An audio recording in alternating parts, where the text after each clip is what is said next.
সুপ্ৰভাত প্ৰিয় দৰ্শক মনৰ ভোজনলৈ আপোনালোকক স্বাগতম জনাইছো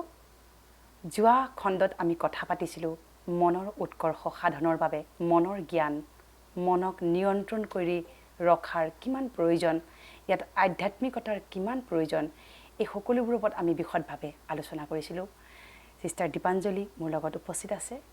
আপোনাক অনুষ্ঠানলৈ স্বাগতম জনাইছো ওম শান্তি আমি সিস্টাৰ দীপাঞ্জলিয়ে আমাক কৈছিল ৰাজযোগৰ কথা মানসিক নিয়ন্ত্ৰণ অৰ্থাৎ মনৰ নিয়ন্ত্ৰণৰ উৎস হিচাপে ৰাজযোগৰ কথা সিস্টাৰ দীপাঞ্জলিয়ে অৱগত কৰিছিল এই সন্দৰ্ভত এতিয়া আমি ৰাজযোগৰ কথা পাতিম প্ৰিয় দৰ্শক আপোনালোক আমাৰ লগত জড়িত হৈ থাকক আৰু আপোনালোকৰ যদি কিবা সুধিবলগীয়া থাকে আমাৰ কমেন্ট বক্সত লিখি পঠিয়াওক আমি পৰৱৰ্তী সময়ত আপোনালোকক প্ৰতিটো উত্তৰ দি যাবলৈ প্ৰয়াস কৰিম সিস্টাৰ দীপাঞ্জলি হয় যোৱা খণ্ডত আমি পাতিছিলো ৰাজযোগৰ কথা মানসিক উৎকৰ্ষ সাধনৰ বাবে আধ্যাত্মিকতাৰ পৰা লৈ মনৰ স্থিতি নিয়ন্ত্ৰণলৈকে আমি কথা পাতিছিলো এতিয়া আপুনি ৰাজযোগৰ কথা আপুনি আমাক কওক কিদৰে আমি ৰাজযোগ কৰিব পাৰি কিদৰে মানৱ জীৱনত ৰাজযোগৰ কিমান ভূমিকা আসলতে গুৰুত্বপূৰ্ণ হয় কওক আমাক প্ৰথমে কোৱা হৈছে যে আমি নিজকে জনাৰ কথা কৈছিলোঁ সিদিনাখনো হয় নিজক জনাৰ পিছত আমাৰ আত্মাৰ যি নিডছ যিবিলাক হয় যি আমাৰ অন্তৰাত্মাৰ যি প্ৰয়োজনীয়তা হৈছে বৰ্তমান সময়ত হয় তাক কিদৰে পূৰা কৰিম হয় তাৰ যিটো মাৰ্গ সেইটো হৈছে ৰাজযোগৰ অভ্যাস তো ইয়াতে কোৱা হৈছে যে প্ৰথম জানিব লাগিব যে আমাক কি প্ৰয়োজন আছে এতিয়া বৰ্তমান সময়ত হয় আৰু এই প্ৰয়োজনীয়তাৰ যিটো চ'ৰ্চ হয় উৎস হয় সেইটো কি হয় হয় প্ৰথম মই জনাব খুজিছোঁ যে আমাক কি লাগে বৰ্তমান সময়ত ফিজিকেলি যদি চাই যে শৰীৰৰ কাৰণে আমি যিমানখিনি প্ৰয়োজন আছে আমি গমেই পাওঁ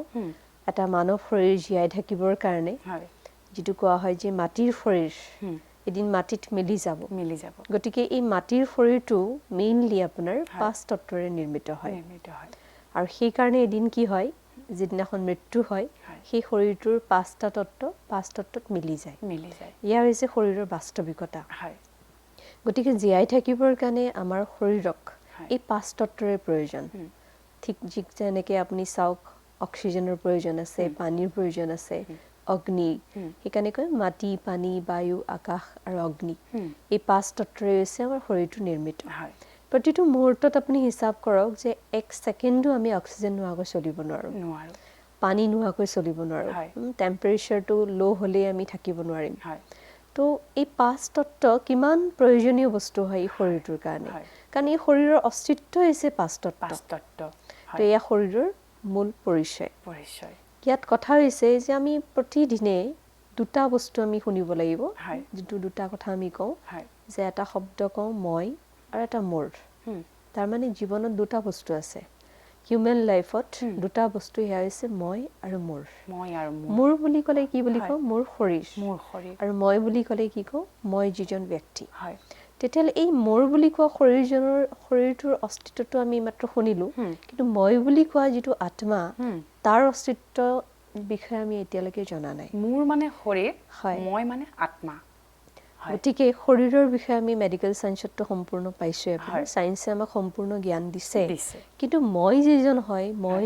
মই বুলি কৈ থাকোঁ সেই মই বুলি কোৱাজনক আগতে আমি জানিব লাগিব ৰাজযোগ কৰাৰ আগতে কাৰণ ৰাজযোগে মোকহে শক্তি প্ৰদান কৰিব শৰীৰক নহয় আৰু মই যদি ঠিকে থাকোঁ তেতিয়া শৰীৰো মোৰ ঠিকে থাকিব কাৰণ শৰীৰৰ মালিক হয় মই তো সেইকাৰণে শৰীৰৰ মালিক আত্মা শৰীৰ সম্পূৰ্ণ বেলেগ এটা বস্তু আৰু আত্মা সম্পূৰ্ণ বেলেগ ইয়াৰ এক্সাম্পল দিব পাৰে আপুনি এখন কাৰ তো এখন কাৰত আপোনাৰ কি থাকে মটৰ কাৰ এখনত ড্ৰাইভাৰ সম্পূৰ্ণ বেলেগ থাকে ড্ৰাইভাৰ বেলেগ কাৰখন বেলেগ তো ড্ৰাইভাৰে সদায় এইটোৱে ক'ব যে এইখন কাৰ মোৰ হয় আৰু ড্ৰাইভাৰজনে কি ক'ব মই ড্ৰাইভাৰ হয় জীৱনত আপুনি চেক কৰক নিজকে দেখিব মই কওঁ এইখন শৰীৰ মোৰ আৰু মই এই শৰীৰৰ পৰা সম্পূৰ্ণ বেলেগ মই আৰু মোৰ ইয়াৰ যিটো ৰহস্য এইটো সম্পূৰ্ণৰূপে আমি স্পষ্টভাৱে বিশালভাৱে আমি জানিব লাগিব অকল জনাই নহয় ইয়াক অনুভৱ কৰিব লাগিব ৰাজযোগ মেডিটেশ্যনত প্ৰথম লেছনে হৈছে আমাৰ আত্মাৰ অনুভূতি আচ্ছা দেহৰ অনুভূতিটো আছেই আমাৰ কিন্তু আত্মা অনুভূতি কি হয় এইটো এটা সম্পূৰ্ণ নতুন লেসন হয় আৰু এই প্ৰজাপিতা ব্ৰহ্মকুমাৰী ঈশ্বৰী বিশ্ববিদ্যালয়ত এই সম্পূৰ্ণ নতুন বিষয়ৰ ওপৰত এই নতুন লেসনটোৰ ওপৰতে শিক্ষা দিয়া হয় যেনেকৈ আমি PhD কৰোঁ কোনোবা এটা সাবজেক্টত মাষ্টাৰী কৰোঁ তো ইয়াতে আপোনাৰ সোল যেটো হয় আত্মা ইয়াৰ ওপৰত আপোনাৰ সম্পূৰ্ণ সৰ্বোচ্চ শিক্ষাটো ইয়াতে দিয়া হয় আত্মাৰ ওপৰত দিয়া হয় আসলে মই ওপৰত দিয়া হয় হয় মই কোন হয় তো তাৰ ওপৰত আমি আগতে ষ্টাডি কৰিব লাগিব যেতিয়া আমি প্ৰত্যেকজনে চিনি পাম আমি কোন নিজে নিজে এজন আমি কোন যেতিয়া পৰিচয় হ'ম তেতিয়া আমাৰ শৰীৰটো চলাই নিবলৈ চাগৈ আৰু সুবিধা হয় শৰীৰ মানে জীৱন কাৰণ মইতো আছোই কিন্তু শৰীৰ নাথাকিলে জীৱন নাথাকে শৰীৰ থকা মানে জীৱন মানে জীৱনত আগবাঢ়িবৰ কাৰণে যেনেকৈ এটা যাত্ৰী এজনৰ আগবাঢ়িবৰ কাৰণে তেখেতৰ গাড়ী যিজন ড্ৰাইভাৰ ঠিক ৰাস্তাত গৈ থাকিব লাগিব আমাৰ জীৱনৰূপী যাত্ৰাৰ কিন্তু ড্ৰাইভাৰ আমি নিজেই হয় গতিকে এই জীৱনৰ যিটো যাত্ৰা ইয়াত আগবাঢ়িবৰ কাৰণে আমি প্ৰথম নিজেই যিজন আত্মাৰূপী ড্ৰাইভাৰ ইয়াক সম্পূৰ্ণ সুস্থ কৰি ৰাখিব লাগিব সেইকাৰণে ৰাজযোগত প্ৰথম আত্মাক কিদৰে সুস্থ কৰিব পৰা যায় প্ৰপাৰ ট্ৰেইনিং দিয়া হয় ইয়াত যে এজ এ ড্ৰাইভাৰ আমি জীৱনৰ যাত্ৰাটোত কিদৰে আগবাঢ়িব পাৰিম সেই ট্ৰেইনিংটো এইখিনিতে মোৰ এটা প্ৰশ্ন আছে মানুহৰ জীৱনত বৰ্তমান ঐশ্বৰ্য বিভূতি পদ সন্মান বহুত তথাপিও মানুহ সুখী নহয় আচলতে দৈহিকভাৱে বহুত প্ৰাপ্তি কৰিছে কিন্তু যেটো আপুনি ক'লে মই আত্মা আত্মিকভাৱে বা মনৰে সুখী নহয় এই ক্ষেত্ৰত ৰাজযোগে সহায় কৰিব পাৰেনে প্ৰতিজন ব্যক্তি সুখী হৈ থাকিবলৈ এটো সম্পূৰ্ণৰূপে পাৰে কাৰণ প্ৰথম কথাই হৈছে যে দৈহিক যি সম্পত্তিৰ কথা ক'লে আপুনি প্ৰাচুৰ্য বা বৈভৱৰ কথা ক'লে সেয়া আপোনাৰ শৰীৰটো সুখ দিয়ে শৰীৰক সুখ দিয়ে বা আনন্দ দিয়ে কিন্তু মানৱ জীৱনত অকল সুখৰ কথা নহয় মানৱ জীৱনত আৰু বহুত বস্তু লাগে আমাক কমসে কম আমাৰ মানৱীয় যি মূল্যবোধ বিলাক আছে যে সুখ শান্তি প্ৰেম আনন্দ এনেকুৱা আৰু বিভিন্ন ধৰণৰ মানৱীয় মূল্যবোধ আছে যিবিলাক মূল্যৰ অতি প্ৰয়োজন আৰু এই প্ৰকৃত যেটো সুখ প্ৰকৃত শান্তি প্ৰকৃত আনন্দ ইয়াকটো আমি পইচাৰে কিনিব নোৱাৰো যেটো আপুনি মাত্ৰ ক'লে যে সাংসাৰিক যিবিলাক বিনাশী সম্পত্তি বা বৈভৱ ইয়াকটো আমি পইচাৰে কিনিব পাৰো কিন্তু তাৰ পৰাও আমি কি পাওঁ প্ৰকৃত সুখ নাপাওঁ তাৰ পৰা আমাৰ দেহটোৱে সুখ পায় আলটিমেটলি চাওক যে শৰীৰটোৱে পালে কিন্তু মই নাপালো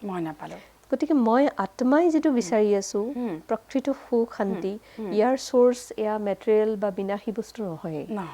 ৰাজযোগত সম্পূৰ্ণৰূপে ইয়াত কোৱা হৈছে যে আত্মাৰ সম্পৰ্ক পৰমাত্মাৰ লগত হয় পৰমাত্মাক কি বুলি কওঁ আমি চাওক ভগৱানক আমি সহজ ভাষাত কওঁ যে শান্তিৰ সাগৰ সুখৰ সাগৰ প্ৰেমৰ সাগৰ আনন্দৰ সাগৰ এইখিনিত এটা প্ৰশ্ন কৰিম পৰমাত্মাৰ কথা যেটো আহিছে প্ৰিয় দৰ্শক আমি আজি পৰমাত্মাৰ লগতো পৰিচয় হ'ম আসল অৰ্থত পৰমাত্মা কোন আমাৰ পিতা স্বৰূপ পৰমাত্মাৰ ওপৰত সিস্টাৰ দীপাঞ্জলি ক'ব তো এই মাত্ৰ গম পালো যে পৰমাত্মাক আমি মেইনলি আমাৰ তেওঁৰ মহিমা বিলাক কৰি থাকো যে ভগৱান এনেকুৱা হয় গতিকে তেওঁৰ লগত সম্পৰ্ক হোৱাৰ লগে লগে আমাৰ সেই শক্তিবিলাক গুণবিলাক আমি প্ৰাপ্ত কৰিব পাৰো এটা আপুনি কোৱেশ্চন কৰিছে যে ভগৱান কোন হু ইজ গড গোটেই বিশ্বই ভগৱান কোন হয় বুলি ক'লে উত্তৰ হাজাৰজনৰ হাজাৰ উত্তৰ পাব আপুনি যিমান ধৰ্ম সিমানেই মতবাদ পাব আপুনি কিন্তু সত্যটো এটাই হয় মানে গড ইজ ট্ৰুথ আৰু কোৱাইছে আপোনাৰ যে ভগৱান যোন হয় যি হয় যেনুকাই হওক যত থাকক তাৰ বিষয়ে একিউৰেট পৰিচয় বা একিউৰেট ইনফৰমেশনটো কোনো ধৰণৰ হিউম্যান বিইঙে দিব নোৱাৰে দিয়া হলে আমি পাই গলো হয় কাৰণ এক্সাম্পল দিছো আপোনাক জাস্ট আপোনাৰ পেৰেন্টস আপুনি যদি আপোনাৰ পেৰেন্টছৰ বিষয়ে ক'ব দিও এতিয়া তো আপুনি জন্মৰ আগতে তেওঁলোকৰ জীৱনটো পাৰ হৈছে তো আপুনি তেওঁলোকৰ বিষয়ে একিউৰেট ক'ব নোৱাৰিব যেটো নেকি একিউৰেট কেৱল তেওঁলোকেহে ক'ব পাৰিব ঠিক তেনেকৈ ভগৱান আমাৰ পেৰেন্টস হয় তো তেওঁৰ বিষয়ে যিয়ে কৈ আছে এই মানুহবিলাক যিবিলাক আছে পৃথিৱীত যিমান ধৰ্মাত্মা মহাত্মা প্ৰত্যেকবিলাক পিছত অহা ক'ব পাৰিব যে ভগৱান আমাৰ পিতা হয় পৰম পিতা হয় তেওঁলোকা হয় কিন্তু একজেক্ট একিউৰেটটো ক'ব নোৱাৰিব কাৰণ ভগৱান পেৰেন্টস হয় তেওঁ নিজেহে ক'ব পাৰিব সেইকাৰণে ভগৱান কোন হয় তেখেত নিজে আহি নিজৰ সম্পূৰ্ণ পৰিচয় দিয়ে আৰু আজি এই বিশ্ববিদ্যালয়ৰ নামটো শুনিছে আপুনি ঈশ্বৰীয় বিশ্ববিদ্যালয় আৰু এই বিশ্ববিদ্যালয়ত আপোনাৰ ইন্ট্ৰোডাকশন পৰিচয় দিয়া হৈছে ইয়াত কাৰণ নৰ্মেলি স্কুল কলেজত গ'লে আমি একচুৱেলি কি পাওঁ আমি ইন্ট্ৰডাকশ্যনে পাওঁ দেশৰ বিষয়ে জাতিৰ বিষয়ে বিশ্বৰ বিষয়ে ভূগোল মানে কি আপোনাৰ গোটেই পৃথিৱীখনৰ মেপ আহে সায়েন্স মানে কি গোটেই জগতখনৰ বিষয়ে সম্পূৰ্ণ ইনফৰমেশ্যন গতিকে স্কুল কলেজ ইউনিভাৰ্চিটিত আমি একচুৱেলি পৰিচয়টোৱে পাওঁ গোটেই জগতৰ লগত আমি পৰিচিত হওঁ ঈশ্বৰীয় বিশ্ববিদ্যালয়তো আমি পৰিচয় পাই আছো কাৰ পৰিচয় পাই আছো ইয়াতে প্ৰথম আমাৰ নিজৰ পৰিচয় তাৰপিছত পৰমাত্মা আহি তেওঁ নিজেই নিজৰ পৰিচয় দি আছে আৰু এইটো সম্পূৰ্ণ সত্য আৰু ইয়াত কোনো ধৰণৰ মিক্স নাই যে এইটো তেওঁৰ মত হয় ঈশ্বৰীয় বিশ্ববিদ্যালয় মানে স্বয়ং ঈশ্বৰ পৰমাত্মা আহি সম্পূৰ্ণ সত্য তেখেতৰ পৰিচয় নিজে দি আছে আচল অৰ্থত আমিও আত্মা আৰু আমাৰ গড আমাৰ ঈশ্বৰো আত্মা পৰমাত্মা আমি সকলোৱে আচলতে আত্মা সেইকাৰণে পৰমাত্মাক নিৰাকাৰ বুলিও কৈছে ঈশ্বৰীয় বিশ্ববিদ্যালয়ত গম পাইছোঁ যে আমি ঈশ্বৰ নিৰাকাৰ যিসকল শৰীৰধাৰী ঈশ্বৰক আমি পুজি আহিছোঁ বৰ্তমান আমি ভক্তি কৰি আহিছোঁ সেই সকলো পৰম পিতাৰে সন্তান নেকি ইয়াতে কোৱা হৈছে যে আমি জাষ্ট লাইক এ ফেমিলি গোটেই বিশ্বখন এটা পৰিয়াল হয় আৰু এই গোটেই পৰিয়ালটোৰ আমাৰ পেৰেণ্টছ বা গাৰ্জেনে হৈছে যাক আমি ভগৱান বুলি মাতো তো ইয়াত আমাৰ আত্মা বুলি ক'লে কোনো মেল ফিমেল নাই আমি প্ৰত্যেকেই কোন হয় আত্মা ভাই ভাই গতিকে ইয়াত ধৰ্মাত্মা হওক মহাত্মা হওক গুৰু হওক যিমান আছে প্ৰত্যেকেই কোন হ'ল আমাৰেই চিনিয়ৰ ব্ৰাদাৰ কিন্তু ফাদাৰ নহয় তেওঁ লাইক এ ফাদাৰ কিন্তু নট ফাদাৰ যেনেকৈ আমি ঘৰতো চাওক যেতিয়া আমাৰ পেৰেণ্টছ নাথাকে আমাৰ ডাঙৰ যিবিলাক ব্ৰাদাৰ চিষ্টাৰ্ছ থাকে তেওঁলোকক আমি কি বোলে জাষ্ট লাইক ফাদাৰ মাদাৰ তেনেকুৱা কওঁ কিন্তু নট ফাদাৰ মাদাৰ ঠিক তেনেকৈ ভগৱান আমাৰ কাৰণে প্ৰপাৰ ফাদাৰ এণ্ড মাদাৰ হয় কিন্তু যিসকল গুৰু বা মহাত্মা ধৰ্মাত্মা তেওঁলোক আমাৰ গাৰ্জেনৰ নিচিনা হয় কিন্তু যেতিয়া ভগৱানৰ লগত কানেক্ট হয় তেতিয়া আমাৰ ইমানো প্ৰয়োজন নাথাকে কাৰণ তেখেতক যেতিয়া পাই যাওঁ আমি তেওঁৰ লগত কানেক্ট হওঁ অৰ্থাৎ ৰাজযোগাৰ অভ্যাস কৰোঁ তেতিয়া আমাৰ বহুত টাইম ছেভ হয় আৰু তেওঁৰ পৰা ডিৰেক্টলি আমি আমাৰ শক্তি আমি প্ৰাপ্ত কৰোঁ প্ৰিয় দৰ্শক ৰাজযোগৰ প্ৰথম বিধি হিচাপে আমি পৰমাত্মাক কিদৰে আমি কিদৰে সম্পৰ্কিত হ'ব পাৰোঁ পৰমাত্মাৰ সৈতে সেই সন্দৰ্ভত চিষ্টাৰ দীপাঞ্জলীয়ে খুব সুন্দৰকৈ আলোচনা কৰিলে আশা কৰোঁ আপোনালোকে বুজি পাইছে পৰৱৰ্তী খণ্ডত আমি পুনৰ ৰাজযোগৰ আন এটা বিধিৰ কথা পাতিম পুনৰ আন এটা প্ৰক্ৰিয়াৰ কথা পাতিম চাই থাকিব মনৰ ভোজন ধন্যবাদ